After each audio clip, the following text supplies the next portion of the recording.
I set this ripe, red beefsteak tomato on my board, a fine specimen from the garden. Now, this knife, it looks all right, but watch what happens when I try to slice. It just skids and pushes, doesn't it? Tears the skin, leaving a mashed divot instead of a clean cut.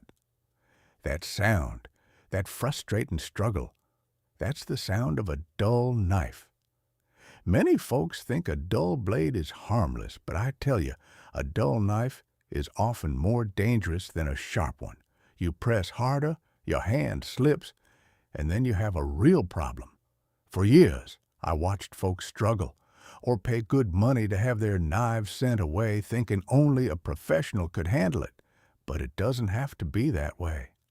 My grandmother, Esther, God rest her soul, always said a good cook keeps a keen blade, and she showed me how to keep mine sharp with common items right here in the kitchen.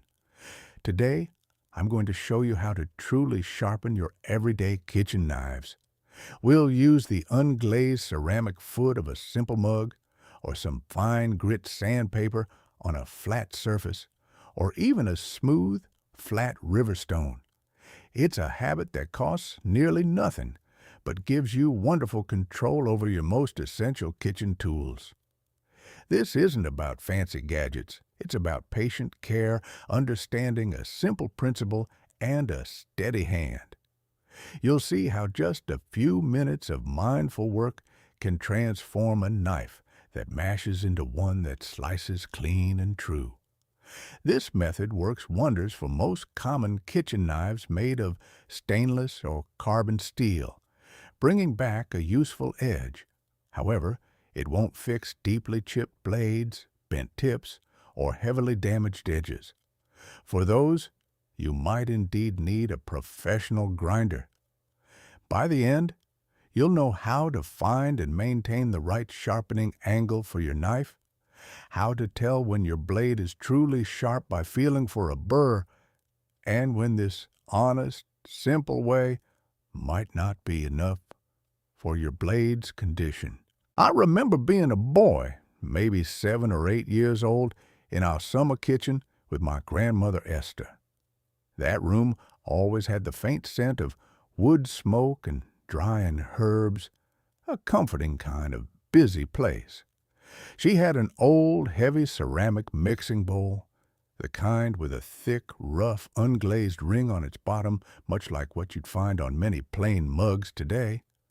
She'd take her worn butcher knife, a tool that had served her for decades, and hold it to that ceramic foot, moving it with a gentle, rhythmic scrape back and forth, one side then the other. The sound was a soft, metallic whisper, a patient song of steel meeting stone. I'd watch her knuckles, calloused and strong from a lifetime of honest work, as she focused on the blade. "Isaac," she'd say, her voice calm and steady, "this knife is your helper. You care for your helpers, and they'll care for you in return." And she'd demonstrate, taking a strand of her own hair and cleanly slicing it in two with the newly sharpened edge. That simple act always amazed me, proof of what careful hands could achieve. What Grandmother Esther knew instinctively, and what modern understanding confirms, is that sharpening is simply wearing away a tiny bit of metal from the blade's existing edge. This abrasion creates a new, very fine point where the two sides of the steel meet. The rough ceramic, whether on the bottom of her old mixing bowl or on a coffee mug, acts as a fine abrasive. Think of it like a very high-grit sharpening stone, slowly and purposefully grinding away imperfections. It's all about controlled abrasion. These common household items provide just enough grit to refine the blade's edge without removing too much material. While Grandmother Esther didn't talk about microns or specific angles, her method worked because she understood the core principle: consistency. That consistent, gentle pressure and angle are what make the process effective, turning a dull, rounded edge into a keen cutting one. It isn't magic. It's the careful application of physics and practiced technique. So, how does this old way sharpening actually work? Under a magnifying glass, a dull knife's edge isn't a point at all. It's become rounded over from use, or sometimes even has tiny nicks and chips that you can barely see with the bare eye. Sharpening uses an abrasive surface, thousands of tiny hard particles, to rub away microscopic amounts of steel from each side of the blade. You're essentially grinding new, flat surfaces onto the metal, sculpting them so that they meet precisely at a razor-thin point. The truly crucial part, the secret to a keen edge, is keeping the knife at a consistent angle to that abrasive surface. If your hand wobbles or the angle changes, those two newly ground surfaces won't meet cleanly, and the edge won't be as sharp as it could be. It needs to be a fine, singular line to slice rather than a wider, blunter surface that tears or pushes. This method, this careful, hands-on way of maintaining your tools, is best suited for most everyday kitchen knives made of stainless or carbon steel. I'm talking about your common paring knives, your chef's knives, or even a good old butcher knife. It's excellent for simply maintaining an already decent edge, keeping it sharp with regular touch-ups, or for bringing back a moderately dull blade that's just lost its keenness over time. It's a very frugal and self-reliant approach, putting the care of your tools directly into your own hands and saving you the expense and trouble of sending them away. However, it's honest to say that this isn't the right method for every single situation or every kind of knife. If your blade has deep chips, a bent tip, or is heavily damaged, say from dropping it or hitting bone, this manual process with everyday items won't be enough to quickly fix those problems. Serrated knives with their saw-like edges also require specialized sharpening tools, not these flat surfaces. And for very specialized or expensive blades, like some of those unique Japanese single-bevel knives, they might benefit from dedicated sharpening systems rather than these general methods. Trying to fix significant damage with a mug or sandpaper could take an enormous amount of time and effort, and you might still end up with a poor result, or even damage the blade further. You won't need much to begin. Gather either a ceramic mug with a rough, unglazed bottom rim or a piece of wet, dry sandpaper. For sandpaper, you'll want to start with a coarser grit like 400 for initial shaping, and then move to finer ones like 600 or a 1000 for refining the edge. A smooth, flat, natural riverstone can also serve as an abrasive if you're fortunate enough to have one that feels consistent and fine, and you're prepared to keep it wet while you work. You'll also need a stable, flat surface to work on, such as a sturdy cutting board or a steady countertop. A damp cloth or a piece of rubber matting under your sharpening surface will help keep everything from slipping while you work. And for safety, having a cut-resistant glove for the hand that holds the knife or checks the burr is always a sensible precaution. Before we start with any of the sharpening methods, remember this above all else: safety is paramount. You are working with a knife, and when it gets sharp, it demands respect. Always direct the blade's edge away from your body and your fingers as you work. Keep a firm grip on the knife handle at all times. And, just as I mentioned before, having a cut-resistant glove on your guiding hand, especially when you start feeling for that burr, is a wise precaution that can save you from a painful mistake. First, let's talk about finding your sharpening angle. This is the most important part for getting a keen edge. For most common kitchen knives, the ideal angle is usually between 15 and 20 degrees per side. Now, how do you find that without a protractor? It takes a bit of practice. You can estimate it by first holding the blade flat against your chosen sharpening surface. Then slowly lift the spine of the knife. That's the non-sharp top edge, just a little. Think about lifting it roughly the thickness of the blade itself, or perhaps a bit more. It should feel right, a small consistent gap. Once you have that angle, hold it firm, like you're trying to draw a very thin line. Practice this motion a few times without any pressure at all, just getting the feel of that consistent angle against your surface. Now, let's choose your abrasive and get to work. If you are using option 1, the unglazed ceramic mug, find a kitchen mug with a rough, unglazed ring on its very bottom. Turn this mug upside down on your stable work surface. Place a damp cloth or a piece of rubber matting underneath the mug to keep it from slipping around as you sharpen. 1. To begin, hold your knife at that consistent 15 to 20 degree angle against the rough, unglazed rim of the mug. With light, consistent pressure, push the knife away from you as if you were trying to slice a very thin layer off the mug's rim. Make sure you are using the entire edge of the blade from heel to tip in each stroke. Do not push down hard. Let the fine abrasive do the work slowly and gently. Repeat this push-away stroke about 5 to 10 times on one side of the blade. 2.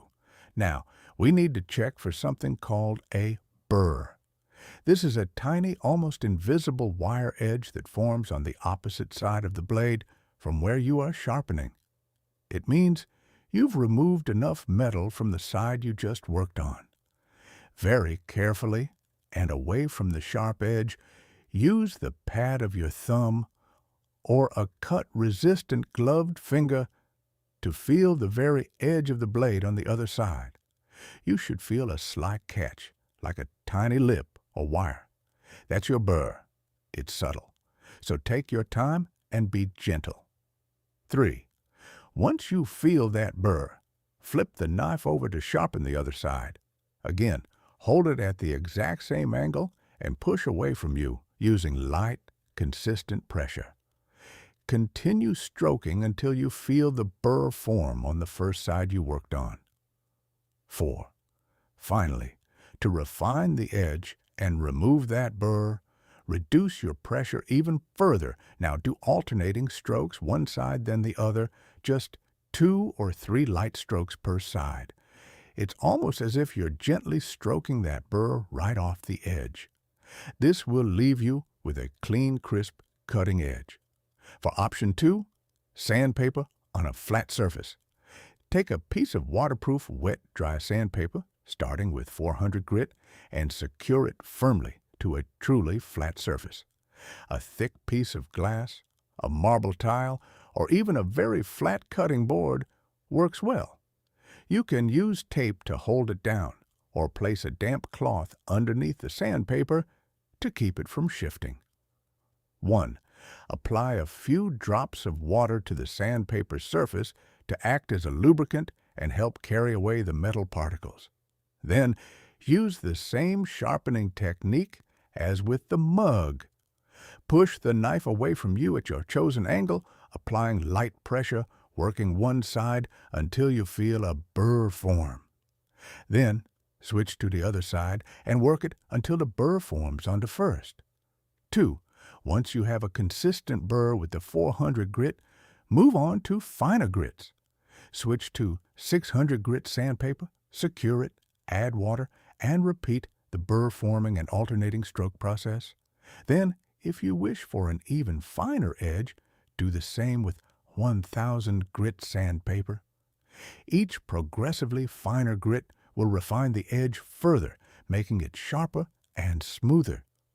Should you be using option 3, a flat river stone? If you are lucky enough to have found a very flat, fine-grained natural stone that feels consistent and smooth, you can use it like a traditional whetstone. 1. First, keep the stone surface thoroughly wet with water throughout the entire sharpening process.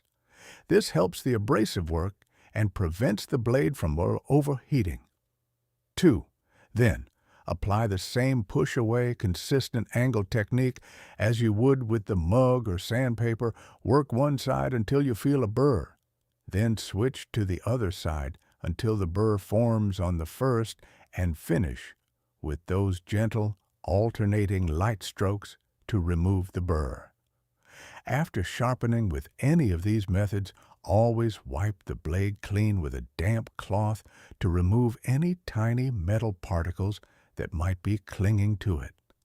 And remember, with a newly sharpened knife, its capabilities are greatly increased, so handle it with renewed care and respect. While these methods are effective, it's important to understand their limitations.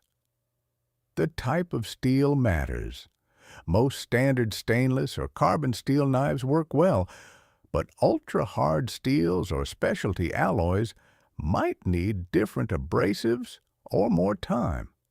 This process creates a new edge, but cannot fix large chips, bent tips, or significant deformities. If your knife has deep gouges or is severely warped, a professional sharpener with grinding equipment is the best course. Trying to fix such damage with a mug or sandpaper could take hours and still yield poor results. Maintenance is key once your knife is sharp. A few light strokes on your ceramic mug or a fine stone every week or two will keep your blade in excellent condition and prevent it from becoming dull. Don't wait until it struggles. A quick touch-up is much easier than a full resharpening. Be aware that over-sharpening or using too much pressure can remove too much precious metal, shortening your knife's useful life. If you see deep scratches near the edge, or if the blade begins to thin significantly, it's a sign you might be pressing too hard or using too coarse an abrasive for routine care. Let me speak plainly about safety one more time, because it is the most important thing. Practice these sharpening methods on an old, inexpensive knife first. This helps you get a comfortable feel for angles and pressure, reducing the risk of damaging a favored blade or, far more importantly, hurting yourself. Safety is not merely a suggestion. It is a command when working with keen edges. Always ensure your sharpening surface is stable and won't slip or shift unexpectedly. Keep your fingers and body well away from the blade's direct path. When checking for that burr, the sign of a keen edge forming, please slide your finger away from the edge, never towards it. If you ever feel unsure or uncomfortable, it is wise to seek advice from an experienced person or a professional sharpener. This isn't about pride. It's about good, honest sense and look after yourself. So, what can you expect from this patient, hands-on approach? With practice, you should be able to restore a kitchen knife to a useful, keen edge, one capable of slicing ripe tomatoes cleanly and cutting through paper. It might not be the microscopically perfect factory sharp edge some specialized machines achieve, but it will be vastly improved and perfectly adequate for nearly all your daily kitchen tasks. Don't expect overnight mastery. Developing that consistent angle takes time, like learning any good craft. But the reward is a knife that works, and the deep satisfaction of having cared for your own tools with your own two hands. Now, for the true test. I've taken this very knife, the one that struggled with our tomato earlier, and given it a few minutes of patient care. Sound of knife slicing through a sheet of paper held upright. See how it slices through this paper with ease? No tearing, just a clean cut. And look, sound of knife slicing a tomato. It glides through this tomato's skin, leaving a perfect, clean slice. That's the difference a few minutes of patient attention makes, turning a struggling tool into a truly useful helper once more. This kind of care isn't just about sharp knives, you see. It's about stewardship. It's about not letting a useful tool fall into disrepair, about seeing the lasting value in what you already own and extending its life as long as you can. Like my grandmother Esther showed me, tending to our tools is a way of honoring the work they do and the food they help us prepare. It's about being ready for the tasks of daily life without always needing to reach for a new solution or depending on others to do what we can do for ourselves. It's a small habit, but one that adds up to a more capable and thrifty household over time. I hope you'll try this yourself with your own kitchen knives. Share your experiences in the comments below. What kind of knife did you sharpen? What abrasive did you choose? What was your biggest challenge when you started? And what was your greatest success in getting that keen edge? Your insights and honest questions help us all learn and grow together. Next time, we'll talk about how to keep your wooden cutting boards from drying out and splitting, preserving another essential kitchen tool. Until then, stay frugal, stay free,